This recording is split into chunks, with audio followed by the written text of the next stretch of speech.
Today, I want to focus on one debilitating disease in the United States that is only increasing as the years go by, and it's expected to triple in the next, I would say, 25 years. And this disease that I want to discuss with you is Alzheimer's disease.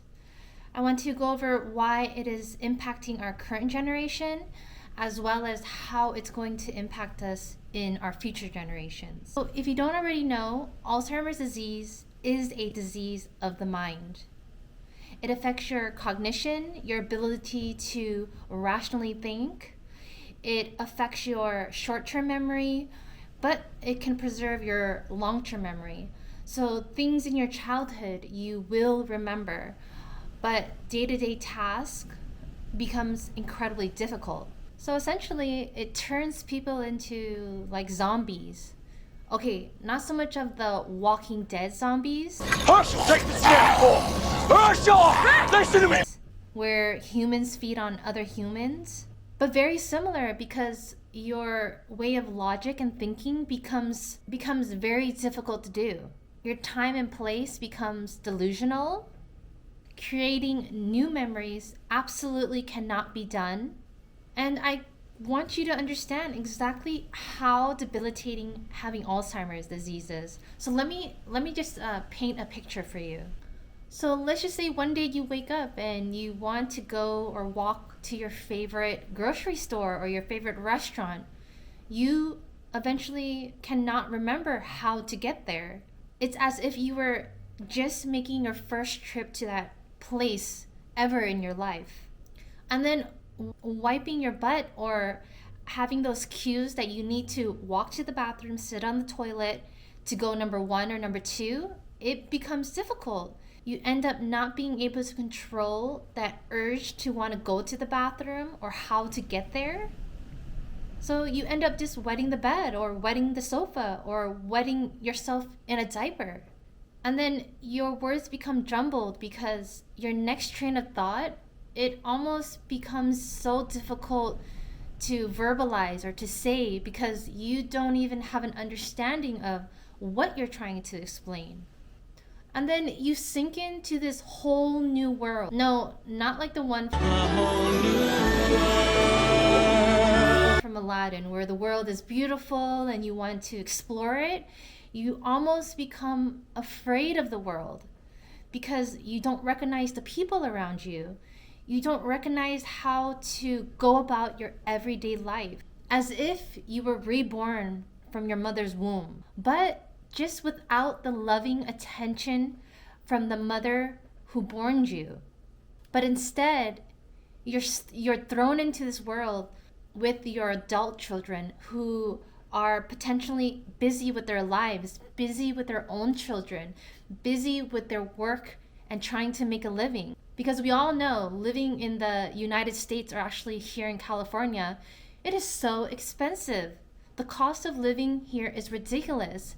So how do you care for your mother or father who has Alzheimer's disease while you're trying to raise your children as well as make it out into the workforce to make enough to earn a living? And then what's even worse is that your children, the young people of this age, they're consumed into TikTok and they're watching these TikTokers go on here and become an example for them in the future.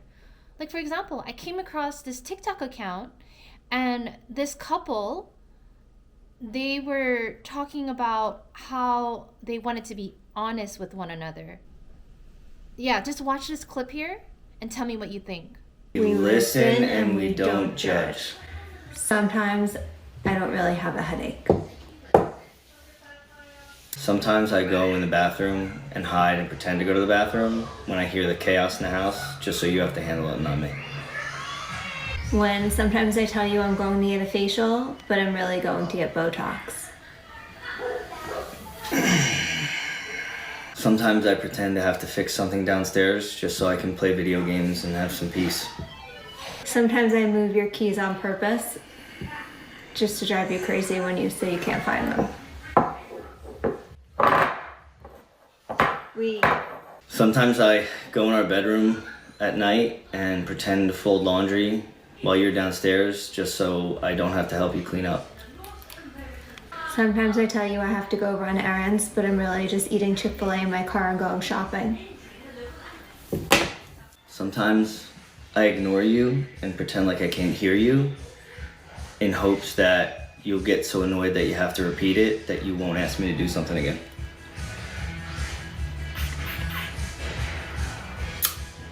You're done. I mean, is this the way to be honest with one another? Do we badger each other, lie to each other?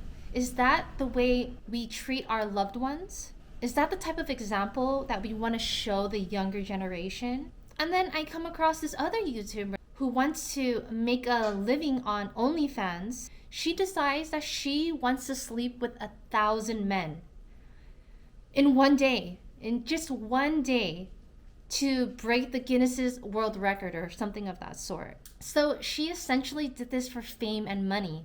What you're getting involved in if you're willing to participate. Are you going to kiss any of the guys? Definitely. Unsafe? Some people's requests are sometimes way too much. Like I had literally last week, like, can you put a bag over your head and pretend to be like suffocated? Because maybe she was not taught that sexual transmitted diseases are not only contracted through just having sex or oral sex, but it's actually transmitted through mouth-to-mouth saliva. And then many of these sexually transmitted diseases, they can lay dormant in the human body. So even if she had these men go get tested prior to this sexual activity engagement, I mean, within that time frame of showing the test results and then participating in this sexual activity, the sexual disease can be re-emerged from the body, like herpes and oral HPV. Those types of diseases lay dormant in the body. So for those responsible adults who want to be a part of our community, to be responsible, and to have open and honest communications with the loved ones in their homes and in their communities, rather than play these mind games like those TikTok streamers, and then be responsible for their parents who are experiencing Alzheimer's disease and experiencing mental health problems, the stress is going to be immense for these responsible caregivers, these adults who are not acting like a fool on TikTok and who are not going onto YouTube and exploiting their own bodies and are actually wanting to deal with the firsthand problems that we are having in America, which is Alzheimer's disease, which is expected, I said again earlier, to triple in the next 30 years. And if it triples in the next 30 years, these adults who are taking care of the young and trying to raise them with a rational outlook in life may end up having to throw their parents into nursing homes. I mean, if you don't already know, these nursing homes can be poorly functioning because they're not staffed correctly. We don't have the funds here in the US to support these nursing homes and to support these old, frail, older adults who can't even understand how to eat, can't even understand how to go to the bathroom and to take care of themselves. And then with the lack of staff and the lack of funding, what ends up happening is these Alzheimer's or demented patients, they end up poorly functioning and they end up rotting away in the nursing homes on their beds. Speaking from their perspective, they are scared in the bed because the world around them is a strange, strange place. So like I said, according to the Alzheimer's Disease International, in 2020, 55 million people in the United States had Alzheimer's disease. And then it's expected in 2030 that this number will jump to 78 million. And then wait for it. In 2050, it's going to be 139 million. Now you wonder, how are they able to predict the outcome of our population? How do they know that our population will develop Alzheimer's disease? I have an assumption that they may be going off of the rise in chronic diseases here in the United States, the rise in heart disease, the rise in diabetes. And I think those are the two main focus of why our brain will end up deteriorating down the line.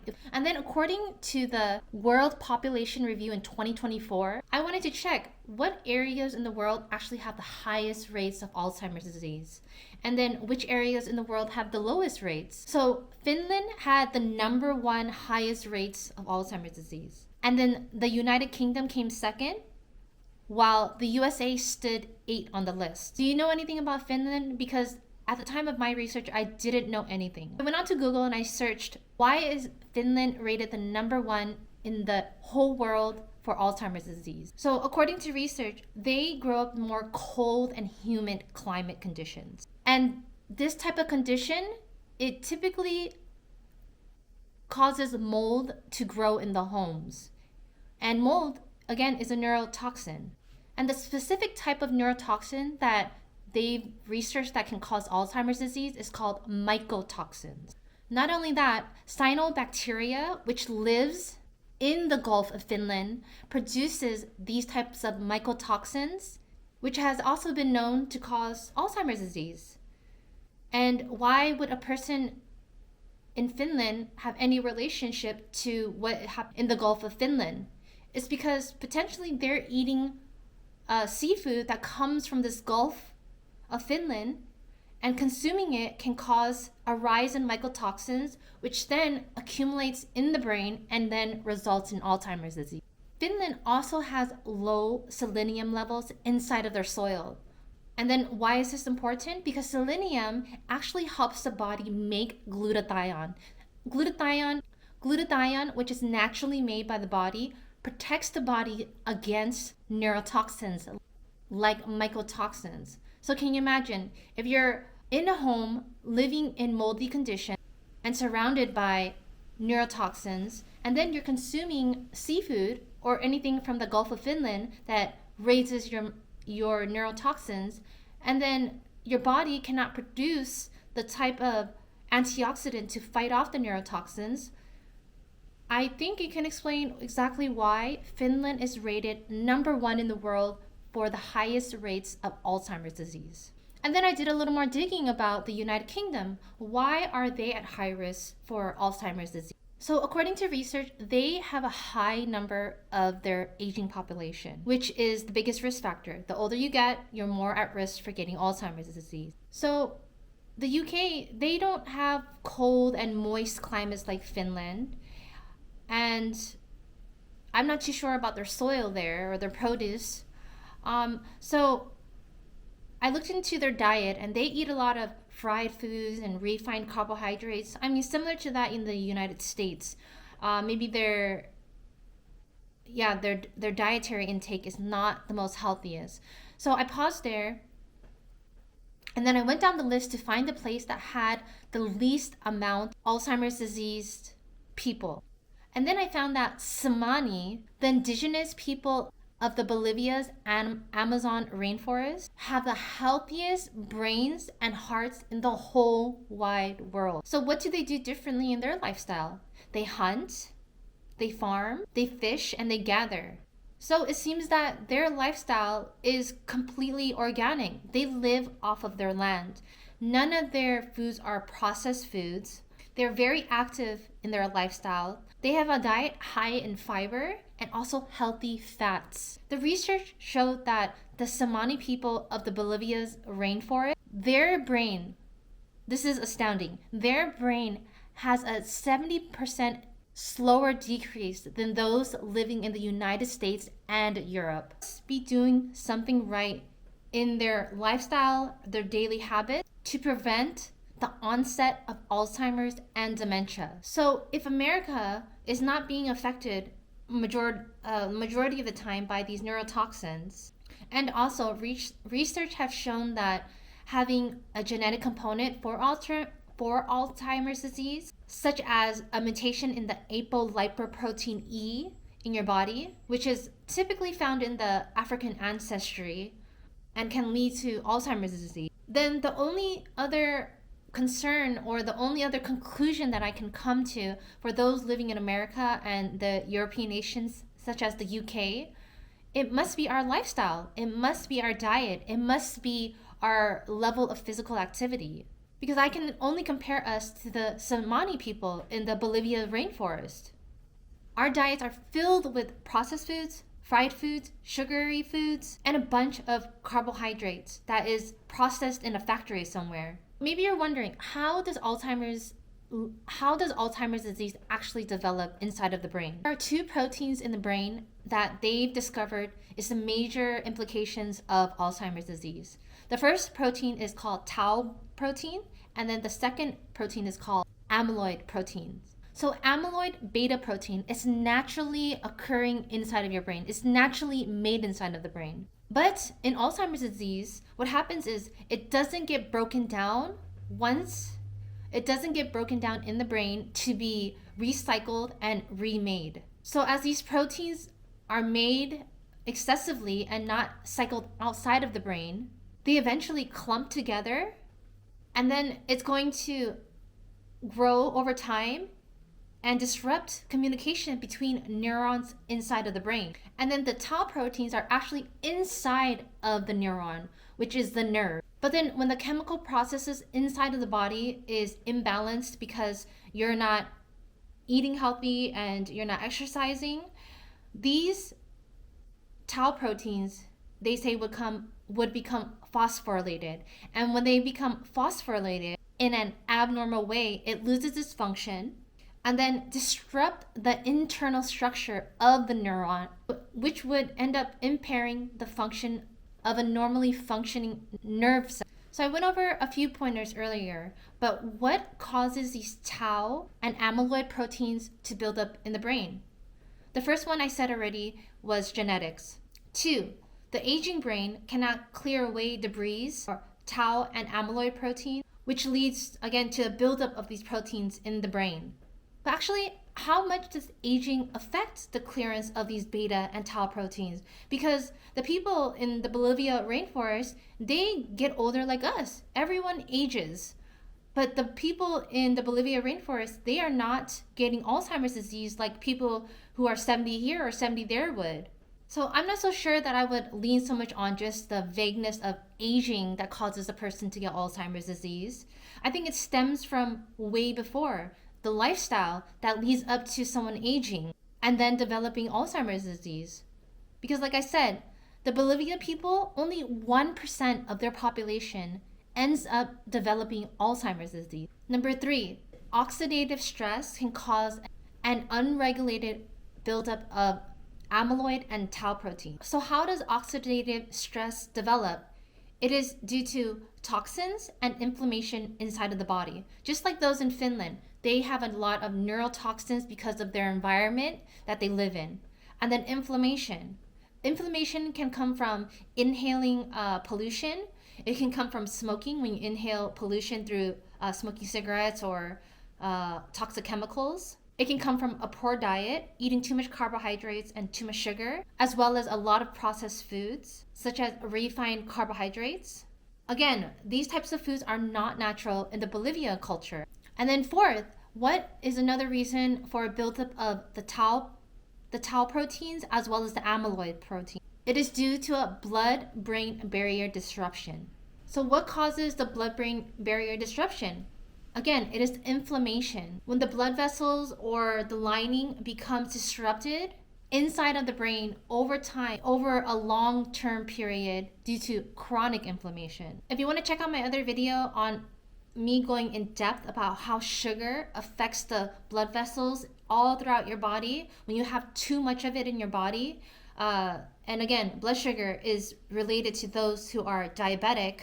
And if you have long-standing high blood sugar levels in your body, you will get inflammation all throughout your body, wherever you have a blood vessel. So the current research is trying to find a way to remove these tau proteins as well as amyloid proteins in the brain once a person has suffered from Alzheimer's disease. However, there has been no solid solution, because once these proteins clump together inside of the brain and affect the neurons and cause the nerves to die, it becomes irreversible. So the key is to prevent these proteins from even clumping together inside of the brain. And recent developments in the UK, they've developed a test that can detect Alzheimer's disease in a person with a 90% accuracy. But what's the good in having the test just to tell you that, one day your days are numbered and you're going to have cognition problems, you're going to have short-term memory problems, if you can't do something to treat it, if you can't reverse it? I mean, you just want to scare yourself to death, and to know that you have this problem developing inside of you. So I think the main focus is to stop the disease and to prevent the disease from worsening. So yeah, maybe this type of test will predict that you have markers inside of you that are headed towards worsening Alzheimer's disease, so you can live at the mid-level state and to reverse whatever's going on inside of you before it gets worse.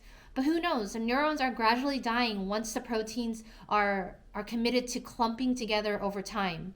So it's an impending doom once you're diagnosed with the beginning stages of Alzheimer's disease, because you need to preserve those blood vessels, those blood-brain barriers, and you need to get rid of the oxidative stress inside of your brain, because you cannot prevent yourself from aging. That's what you would call an irreversible factor in your life. And then if you have the genetic makeup to get Alzheimer's disease, you can't prevent that. So we have to focus on the areas that we can fix, and that is, again, diet and lifestyle habits. We can look to those living in the Bolivia rainforest, the Samani people, because they're hunting, gathering, and eating fresh fruits and vegetables, as well as whatever we can get from Mother Nature.